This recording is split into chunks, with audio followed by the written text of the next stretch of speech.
Assalamualaikum warahmatullahi wabarakatuh.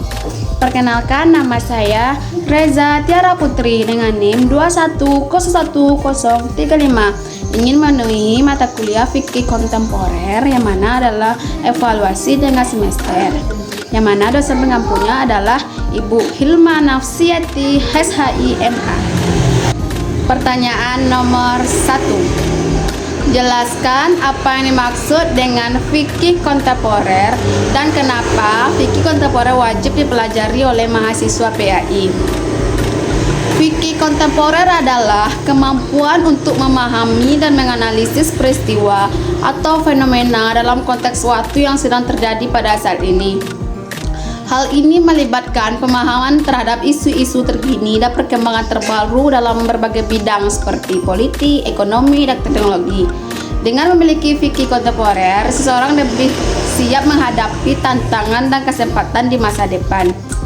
Kenapa fikih kontemporer wajib dipelajari oleh mahasiswa PAI? Karena dapat membantu mereka dalam mengembangkan keterampilan kritis dan pemecahan masalah yang lebih baik. Dengan memahami peristiwa dalam konteks waktu yang berbeda, mahasiswa dapat mengambil keputusan yang lebih baik dan memprediksi dampak dari tindakan mereka di masa depan.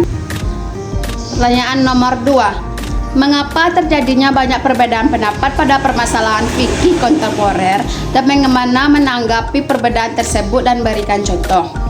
Perbedaan pendapat dalam fikih kontemporer terjadi karena setiap mazhab atau ulama memiliki intersepsi yang berbeda-beda terhadap ayat-ayat Al-Quran dan hadis Nabi.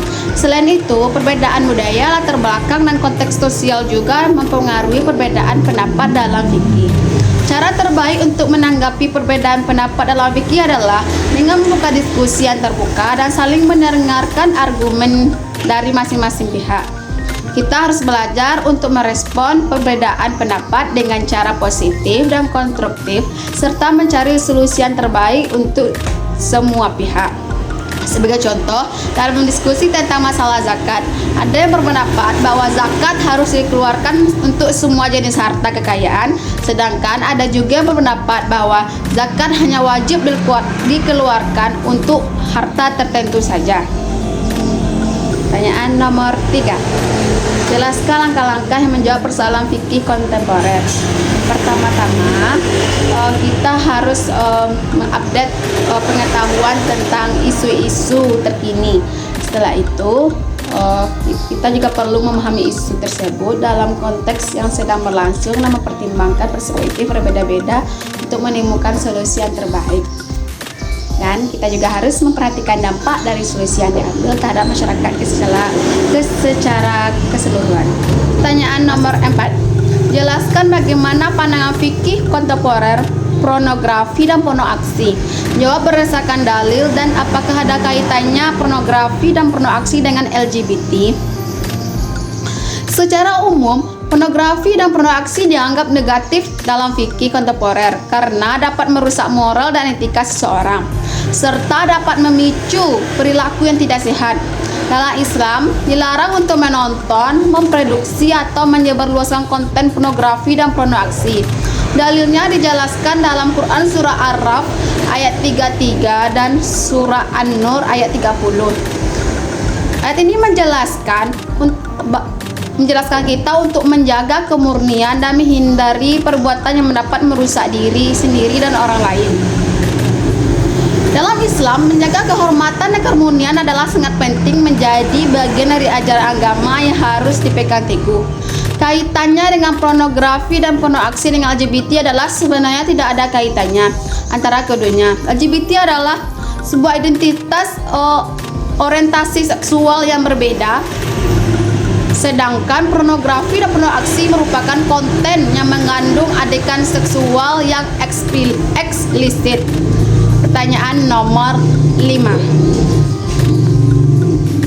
Jelaskan secara singkat apa syarat yang harus dipenuhi jika suami ingin berpoligami.